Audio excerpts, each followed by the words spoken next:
Rutherford, Bohr's, J Thomson, Goldstein, James Chadwick, Rutherford और Yes. Bohr's, इस sequence में हमने पढ़ा। करेक्ट है? Yes, sir. जिसमें से जे थॉमसन ने क्या क्या डिस्कवर किया था बेटा? Electron. Tron. Electron, cathode ray tube. Right, experiment का नाम cathode ray tube. Cathode ray tube. Right, और प्रोटॉन की डिस्कवरी किन्होंने बताया था? Rutherford. रदरफोर्ड। है वीना, मारो एक, रदरफोर्ड, नहीं गोल्डस्टीन, सर, वो गोल्डस्टीन, गोल्डस्टीन. ई गोल्डस्टीन, गोल्डस्टीन. और कौन से एक्सपेरिमेंट से बताया था? रे कैनाल. हाँ, canal ray. Right, canal ray tube. Next, neutron की डिस्कवरी किसने बताया था? James Chadwick. James Chadwick, right. और उसके बाद रदरफोर्ड मॉडल ऑफ एटम क्या है, कैसे पता चल, रदरफोर्ड ने स्ट्रक्चर ऑफ एटम कैसे बताया? एक्सपेरिमेंट बताओ उसका। राइट, गोल्ड पार्टिकल्स पे, गोल्ड फॉइल पे अल्फा पार्टिकल्स को बम्बार्ड कराया, गोल्ड फॉइल पे अल्फा पार्टिकल्स को बम्बार्ड कराया, तो वहां से उन्होंने ये कंक्लूजन निकाला कि एटम्स की most of the spaces in atom are empty, और उन एम्प्टी स्पेसेस में इलेक्ट्रॉन्स होते हैं, शेल्स के अराउंड में रोटेट करते रहते हैं, और एटम का जो सॉलिड पार्ट है, जो जिसमें पूरा मास सैचुरेटेड है, वो उसके सेंटर में होता है, which is known as nucleus. बोलो करेक्ट है? Yes sir. ना बोलना सीखो ना, कब सीखोगे तुम लोग? अभी भी तुम लोग आज भी अपने आप को तुम एक्सप्रेस नहीं कर पाते हो, कुछ भी चीज पूछो समझाने के लिए बोलो तो आज भी सोचते रहते हैं। बेटा समझो, एक्सप्रेस करना जरूरी है अपने थॉट्स को, है ना। ये रदरफोर्ड हो गया। और बोर्स एटॉमिक, बोर्स मॉडल कहाँ से डेवलप हुआ, कौन से से, है ना, ड्रॉबैक ऑफ रदरफोर्ड में। रदरफोर्ड का ड्रॉबैक क्या है? एटम्स की स्टेबिलिटी को डिफाइन नहीं कर पाए थे, एटम्स की स्टेबिलिटी को डिफाइन नहीं कर पाए थे, और उस एटम्स की स्टेबिलिटी पे कंक्लूजन दिया आपके बोर्स। करेक्ट है? Yes sir. उसके बाद बताया बोर्स ने कि एनर्जी शेल्स होते हैं, और एनर्जी शेल्स में कितने मैक्सिमम इलेक्ट्रॉन अकोमोडेट हो सकते हैं, 2n² उसका फॉर्मूला है। Yes sir. लेकिन स्टेबल रहने के लिए मैक्सिमम 8 ही रहते हैं आउटर मोस्ट शेल में। मेरे ख्याल से Bohr's model of the atom ये लिखवा दिया था मैंने पूरा। Yes sir. बढ़िया। हाँ, तो भाई मैंने आपको बता दिया था कि जो एटॉमिक नंबर होता है that is equal to the number of proton. जितने एक एटम में प्रोटॉन होते हैं उसका एटॉमिक नंबर कहलाता है। क्लियर है? एटॉमिक नंबर को Z से डिनोट किया जाता है ना। Z इज इक्वल टू जो भी आपका एटॉमिक नंबर है, जैसे कार्बन का एटॉमिक नंबर है 6, तो Z इज इक्वल टू 6 आप लिख सकते हो। तो लिखा है atomic number of an element is equal to number of electron in a neutral atom. जल्दी से रिवीजन करा देता हूँ, एक शॉर्ट रिवीजन आपको दे देता हूँ। मैंने आपको बताया था एटम, ये वर्ड हम तब यूज करते हैं जब ये न्यूट्रल कंडीशन में होता है। एटम वर्ड कब यूज करते हैं? जब ये न्यूट्रल होता है। न्यूट्रल का मतलब ना ही इसके पास पॉजिटिव चार्ज होगा, ना ही इसके पास नेगेटिव चार्ज होगा। इसके पास पॉजिटिव या नेगेटिव चार्ज होगा तो हम इसको एटम ही नहीं बोलेंगे, हम इसको आयंस बोलेंगे। आयंस। Yes sir. तो अगर एक एटम आप जब बोल रहे हो तो उसके नाम से ही समझ में आ रहा है कि वो न्यूट्रल होगा, तभी आपने उसको एटम बोला है। और अगर आप किसी भी चीज को एटम बोलते हो, इसका मतलब ये हुआ कि उसके नंबर ऑफ प्रोटॉन और नंबर ऑफ इलेक्ट्रॉन क्या होंगे? सेम होंगे, and that must be equal to its atomic number. यानी कि मान के चलो, अगर मैं आपको बोलूंगा oxygen, oxygen atom, oxygen atom, तो अगर मैंने ऑक्सीजन एटम बोला है तो तुम बताओ इसका एटॉमिक नंबर क्या हो जाएगा? 8। 8। तो नंबर ऑफ प्रोटॉन भी कितना हो गया? 8। नंबर ऑफ इलेक्ट्रॉन कितना हो गया? 8। ये सब लिखवाया हुआ है बेटा, कुछ लिखने की जरूरत नहीं, आपकी कॉपी में डिटेल में बिल्कुल ये सब चीजें मैंने पढ़ाया है। ठीक है ना? Now done. तो एटॉमिक नंबर ये होता है, हम जानते थे पहले से। Now what is mass number? What is mass number? अब देखो यहाँ पे, ये हो गया एटॉमिक नंबर आपका। मास नंबर होता है, mass number is nothing but equal to number of proton plus number of neutron. Neutron. Actual में मास नंबर जो है वो एक एटम का मास बताता है। मास नंबर क्या बताएगा? एटम का मास बताएगा। और एटम का मास कहाँ सिचुएटेड है? न्यूक्लियस में सिचुएटेड है। और Nucleus. न्यूक्लियस में कौन से दो सब एटॉमिक पार्टिकल्स होते हैं? प्रोटॉन और neutron. Neutron. Proton plus number of neutron कर दोगे तो वो आपका मास नंबर आ जाएगा। पहले बताओ, आया समझ में? Yes sir. Yes, sir. Very simple. It is nothing but number of proton plus number of neutron. That must be equal to your mass. Clear? कोई doubt? No, sir. ये मास नंबर लिखवाया हूँ मैंने आप लोग को, Yes, sir. Yes sir. लिखवा दिया था। नहीं दिखाओ सर। नहीं नहीं नहीं ठीक है, एक काम करते हैं, मत पलटो पन्ने, बेटा लिख लो। चलो लिखो उसको, हेडिंग डालना मास नंबर। मैं बहुत कम लिखवाऊंगा। Mass number is equal to number of proton plus number of neutron, that is it. बस इतना से लिख लो। हाँ, बस मैं जितना लिखवा रहा हूँ उतना आपके लिए काफी है। ठीक है, तो देखो मैंने आपको बोला कि मास नंबर को आप एटॉमिक मास बोल सकते हो, है ना, इससे रिलेट आप कर सकते हो एटॉमिक मास से। लेकिन जब हम मास नंबर निकालते हैं तो हम पर्टिकुलर एटम का निकालते हैं। तो ऐसा हो सकता है कि एक एलिमेंट के अंदर अलग अलग एटम का मास अलग अलग हो सकता है। ठीक, तो मास नंबर ये भी हो सकता है कि जैसे हाइड्रोजन एटम, तो हाइड्रोजन के एक एटम का मास 1 यूनिट आया, दूसरे एटम का मास 2 यूनिट आया और तीसरे एटम का मास 3 यूनिट आया। तो ऐसा होता है, उसी को हम आइसोटोप बोलते हैं ना। तो मास नंबर स्पेसिफिकली आप एटम का निकालते हो, एक एटम का हम निकाल रहे हैं, that is number of proton plus number of neutron. आया समझ में? और एटॉमिक मास थोड़ा सा वाइड कंसेप्ट, इसमें हम उसको पूरे एटम्स को एक साथ भी लेके बोल सकते हैं। ठीक, अच्छा एक चीज बताओ, आपने अभी यहाँ पर लिखा था, ठीक है, आपने अभी यहाँ पर फॉर्मूला लिखा होगा अपने कॉपी में कि भाई mass number, please switch on your video class 9।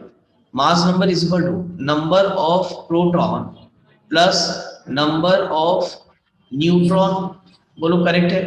अब क्योंकि Yes, हमको sir. मालूम एक एटम के अंदर जितना नंबर ऑफ प्रोटॉन होता है वही उसका एटॉमिक नंबर होता है, Yes, sir. राइट और नॉट? तो मैं इसी को ऐसा भी लिख सकता हूँ कि mass number is nothing but atomic number plus number of neutron. Yes, sir. तो भाई दोनों ही बोल सकते हो आप कि mass number is equal to number of proton plus number of neutron, या नंबर ऑफ प्रोटॉन की जगह अगर आप एटॉमिक नंबर लिख दो तो कोई गलत नहीं है, सेम ही चीज लिखी हुई है।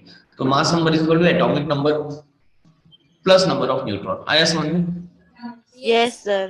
सर किसी एटम में कितने न्यूट्रॉन है ये कैसे पता चलेगा? उसी के नीचे लिख लो इसको, mass number is equal to atomic number plus number of neutron. Kavya, कभी भी ना न्यूट्रॉन आपको दिया हुआ होगा बेटा क्वेश्चन में कि कितने न्यूट्रॉन है, क्योंकि आपको पता नहीं चल पाएगा कि कितने न्यूट्रॉन है, क्योंकि न्यूट्रॉन बदलते हैं। तो हमेशा न्यूट्रॉन आपको क्वेश्चन में गिवन होगा।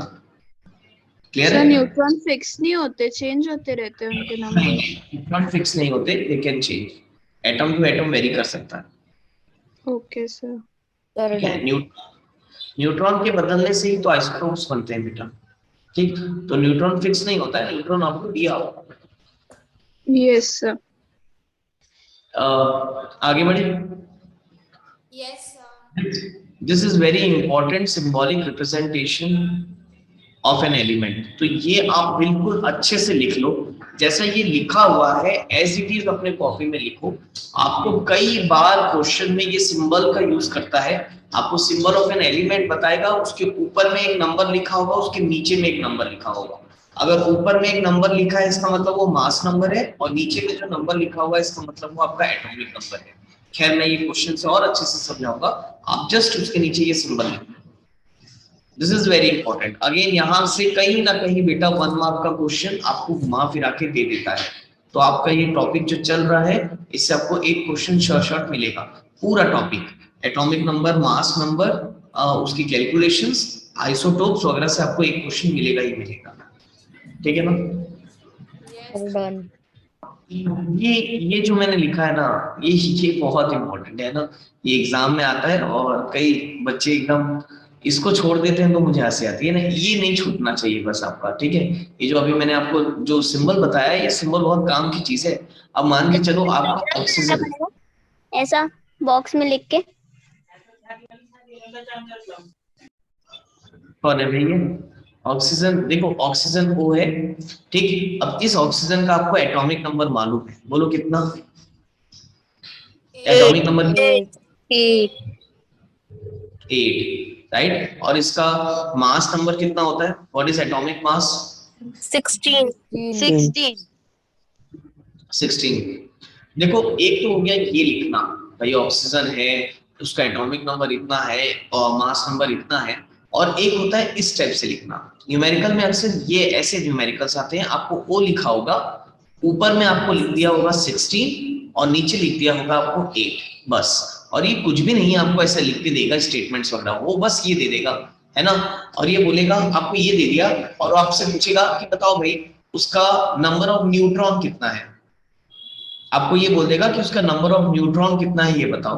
तो क्या आप बता सकते हो? बिल्कुल बता सकते हो। अब आप चेक करो, अगर देखो अभी वो जो मैंने आपको बॉक्स बनाया था ना, उसी बॉक्स, ये सिंबॉलिक रिप्रेजेंटेशन है, इसमें ये जो ऊपर वाला पोर्शन है ये मास नंबर रिप्रेजेंट करता है, और ये जो नीचे वाला नंबर है ये एटॉमिक नंबर रिप्रेजेंट करता है।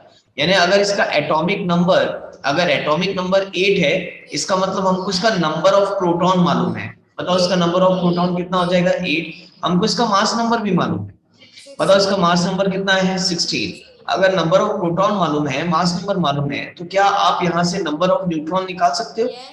अगर मैं आपसे पूछूंगा कि नंबर ऑफ न्यूट्रॉन निकालो, ये हो जाएगा exactly, mass number must be equal to number of proton plus number of neutron, number of neutron. Yes, sir.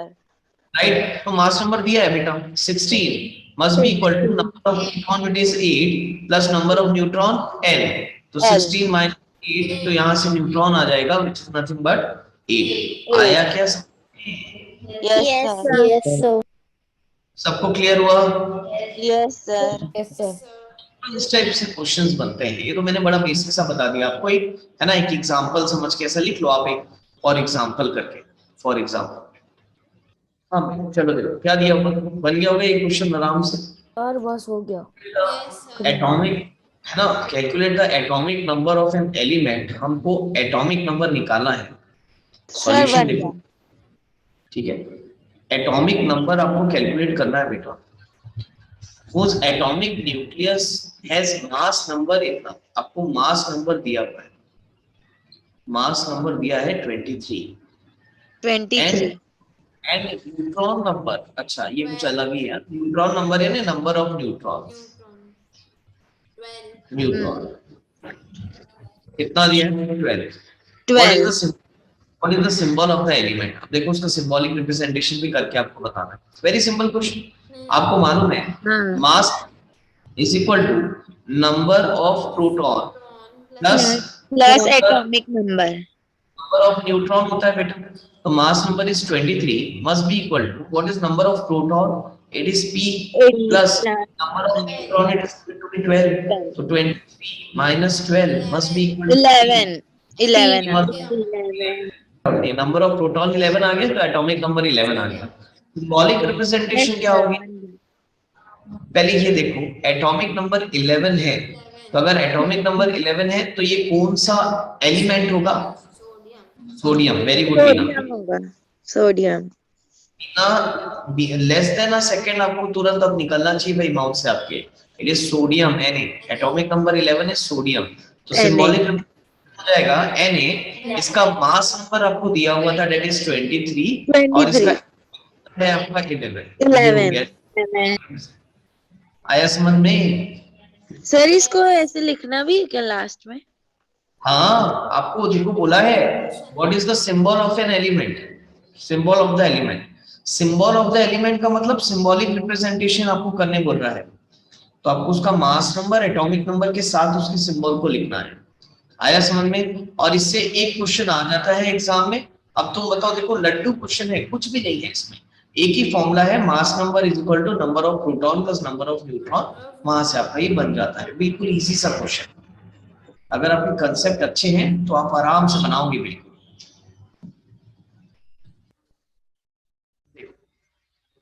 Solve.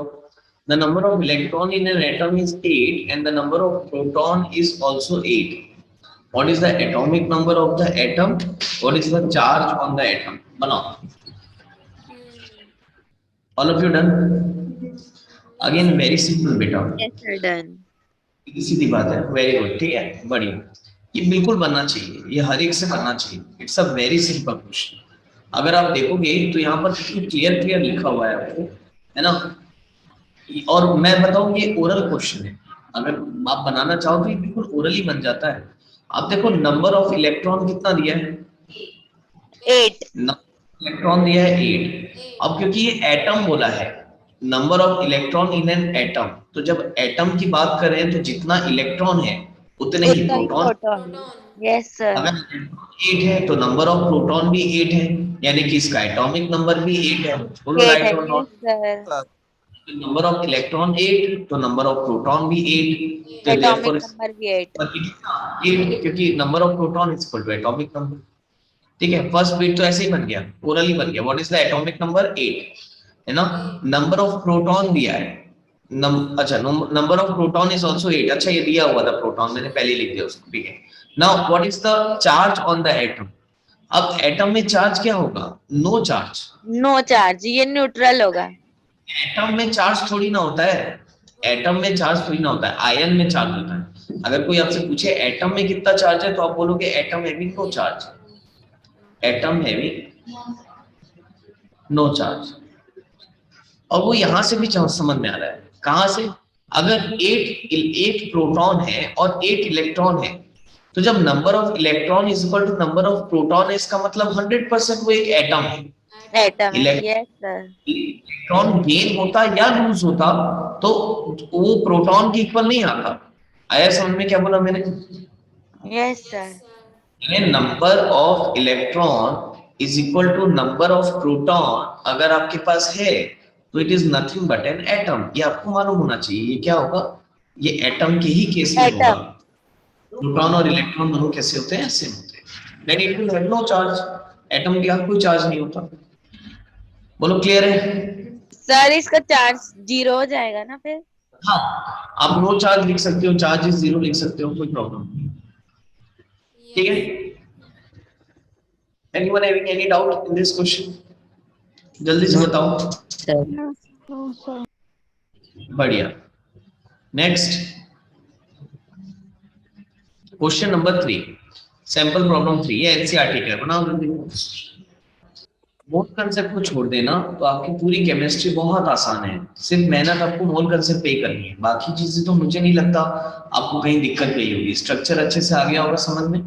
Valency, valence electron अच्छे से समझ में आ गया होगा. मोल कंसेप्ट में ही थोड़ी सी मेहनत आपको करनी है. नाउ प्लीज देखो यहाँ, arrangement of electrons in the atoms. Arrangement of electrons in the atoms आपको हेडिंग नहीं लिखनी है ना. प्लीज बस देखो यहाँ, ये मैंने ऑलरेडी बता चुका है आपको. इलेक्ट्रॉन्स का अरेंजमेंट along its shells. तो K में 2 आएंगे, L में 8 आएंगे, M में 18 आ सकते हैं मैक्सिमम, और N में 32 आ सकता है. ठीक है. This are the maximum number of electron which can be accommodated in the various shells. ठीक है ना. स्टेबिलिटी को मेंटेन करने के लिए लेकिन हमेशा कितना होता है? 8 इलेक्ट्रॉन रहते हैं. अब देखो, अब क्योंकि इसमें मैक्सिमम नंबर ऑफ अकोमोडेशन ज्यादा है तो आप ये बोल सकते हो कि जो आउटर मोस्ट शेल्स होती है, the outermost shell of an atom is at the highest energy level. सबसे ज्यादा एनर्जी लेवल किस पे होगा? आउटर मोस्ट शेल पे. लास्ट ऑफ से मैक्सिमम अकोमोडेशन ऑफ इलेक्ट्रॉन उन्हीं में रहती है ना. जो भी आउटर मोस्ट रहेगा, यानी डिपेंड करेगा कौन सा आप एलिमेंट ले रहे हो, उसके हिसाब से आउटर मोस्ट शेल जो रहेगी वो मैक्सिमम उसमें एनर्जी होगी. Is that clear to you? Yes sir. ठीक है. इलेक्ट्रॉनिक कॉन्फ़िगरेशन किसको बोलते हैं ये आपको आ गया समझ में? इलेक्ट्रॉनिक कॉन्फ़िगरेशन किसको बोलते हैं? Yes sir. उसका arrangement along its shell. Arrangement of atom. पहले शेल में 2 इलेक्ट्रॉन, उसके बाद फिर 8, उसके बाद फिर 8, उसके बाद फिर 8. यही आपका इलेक्ट्रॉनिक कॉन्फ़िगरेशन है. क्लियर है? Yes. Arrangement of electron in cell. Arrangement of electron ये हमने ऑलरेडी पूरा कर चुका है बहुत अच्छी तरीके से. तो यहाँ पर कहीं कोई दिक्कत नहीं आएगी। फिर से इसमें अपन सैंपल प्रॉब्लम में आ जाते हैं सीधा सीधा। देखो लिखा है right the electronic configuration of element x whose atomic number is 12। चलो करो, क्वेश्चन है आपका, एग्जाम्पल क्वेश्चन लिख लो कि भाई एटॉमिक नंबर दिया हुआ है आपको, atomic number of x is 12, तो right it's electronic configuration, it's electronic configuration. चलो लिखो 282 282 राइट। तो अगर एटॉमिक नंबर 12 है ना, तो आपको ये अच्छे से मालूम है, तो आपके लिए एकदम बायां हाथ का खेल हो जाना चाहिए, क्योंकि बहुत प्रैक्टिस कराया था मैंने। ये हो जाएगा कॉमा 8, 8 प्लस 2 कितना हो गया 10, बचा कितना 2, तो ये हो जाएगा 2, तो 282, this is the electronic configuration. Yes sir. Element x। सबको क्लियर है ना अच्छे से? Yes sir. ठीक है, Sir. 2, 4 4 कार्बन का एटॉमिक नंबर कितना होता है 6, तो इसका कॉन्फ़िगरेशन कितना हो जाएगा 2, 4, करेक्ट। अब वैसे ही मुझे आप लोग इलेक्ट्रॉनिक कॉन्फ़िगरेशन लिख के बताओ, सोडियम एटम का 281 सोडियम आयन का 28 सोडियम एटम क्या होता है, Na होता है। Na को सोडियम एटम बोलते हैं, जिसका एटॉमिक नंबर जो होता है 11 तो इसकी इलेक्ट्रॉनिक कॉन्फ़िगरेशन हो जाएगी 281 2,8,1। बोलो करेक्ट है। और अगर मैं सोडियम आयन की बात करता हूँ, तो सोडियम आयन जो होता है वो मेरा होता है Na1+। Na1 प्लस 28 आएगा। इसका जो इसमें जो Na1+ में जो वो सोडियम आयन हो गया Na1+, ठीक है ना। अब मुझे ये बताओ कि इसमें नंबर ऑफ इलेक्ट्रॉन कितने होंगे यार, नंबर ऑफ 8 इसमें पहले ये बताओ नंबर ऑफ इलेक्ट्रॉन कितने होंगे। देखो 1+ का मतलब ना, इसमें इनिशियली कितने होते हैं 11 होते हैं, इसमें इनिशियली कितने होते हैं 11 होते हैं, उसमें से ये एक दे चुका है, दे रहा है। अगर एक दे चुका है तो इसमें 10 इलेक्ट्रॉन बचेंगे। गुड आया आफ्टरनून समझ? सर। तो भाई ये नंबर ऑफ इलेक्ट्रॉन कितने हो गए 10। अब लिखो electronic configuration 2,8। 2,8 yes sir. No sir. No, sir. No, sir. Now next. अच्छा तुम लोग मेरे को एक आध और करके बता दो, ठीक है। मैं आपको ये बोल रहा हूँ एल्यूमिनियम आयन 2,8. और ठीक है, और क्लोरीन आयन। ये सब आप करवाए हो सर? यस सर, पूरा करा के रखो। पूरा? लिखा हुआ है पूरा। हाँ ठीक, कोई दिक्कत नहीं है।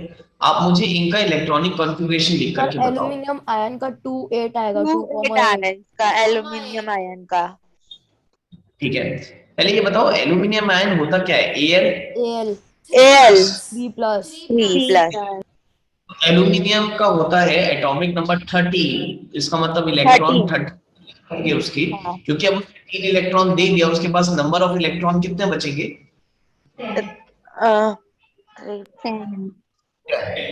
करेक्ट है। इनिशियली इसके पास कितने थे? 13 3 दे चुका है, तो नंबर ऑफ इलेक्ट्रॉन कितने बचेंगे? 10। इलेक्ट्रॉनिक कॉन्फ़िगरेशन क्या हो जाएगी 2 और 8। 2 into 8 नहीं 2,8। अरे एक ही बात है, 2,8 ठीक। अब क्लोरीन Cl1 माइनस, क्योंकि वो लिया 17 होते हैं इनिशियली, इसके पास 17 होते हैं। अब क्योंकि 1 माइनस ने एक इलेक्ट्रॉन ले चुका है, तो इसके पास 18 हो 18 गए। नंबर ऑफ इलेक्ट्रॉन जो है ये इसके पास 18 हो जाएंगे, तो इलेक्ट्रॉनिक कॉन्फ़िगरेशन क्या हो जाएगा 2,8। 8 और 8। एवरीवन गॉट इट ना? Yes sir. ठीक है, तो फिर तो तुम लोग एकदम प्रो हो गए हो इस चीज में, ज्यादा बताने की जरूरत नहीं पड़ेगी। हो गया ना इन तुम लोग का टॉपिक क्लियर बिल्कुल अच्छे से? Yes sir. सर क्या टॉपिक था ये? यही क्वेश्चन नहीं बनता है कई लोग से। अरे पहले का ही पढ़ा हुआ है आप लोग का ये सब। सर आपने पूरे जो अभी क्वेश्चन दिए थे वो पहले ही है, पूरे करे हुए हैं। बैलेंस या ना इलेक्ट्रॉनिक कॉन्फ़िगरेशन। ठीक है। नाउ देखो यहाँ एक क्वेश्चन है इसमें, if K and L shell of an atom are full, what is the total number of electron in the atom? K और L shell तो उसमें टोटल नंबर ऑफ इलेक्ट्रॉन कितने होंगे? 10 10 सीधी बात। होंगे। L M N से चालू होता है, तो K में आ गए 2 इलेक्ट्रॉन और L में आ गए 8। 8 2 + 8 10 2 + 8 10 और फिर नंबर ऑफ इलेक्ट्रॉन कितना हो जाएगा? 10 ना बच्चों वाला। नाउ नेक्स्ट, तो answer is 10। An element has 2 electron in M shell. What is the atomic number of the element? अगर M shell में 2 इलेक्ट्रॉन है, उसका एटॉमिक नंबर आपसे पूछ रहा है। Magnesium है या ना 2 और होगा भी K L M ऐसा ही है ना? यस अरे Yes, इलेक्ट्रॉनिक देखो करो 8 10 चला गया। 8 2 12 आएगा। एक मिनट, K में गई 2, L में गया 8 और M में देखो, अब M में 2 इलेक्ट्रॉन है, मतलब M में यहाँ आ गया 2। आया समझ में? अब Yes, देखो यहाँ पर कितना हो गया यार, 8 + 2 10, 10 + 2 कितना? 12। बस टोटल नंबर इलेक्ट्रॉन कितने हो गए? नंबर ऑफ इलेक्ट्रॉन 12 हो जाएगा।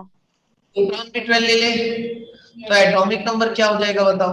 12 कितना हो गया? 12। आया समझ में? और एटॉमिक नंबर 12 किसका होता है? Magnesium magnesium. Mg sodium, sodium 11, magnesium 12। ठीक है, तो ये Mg है। Is that clear to you? Yes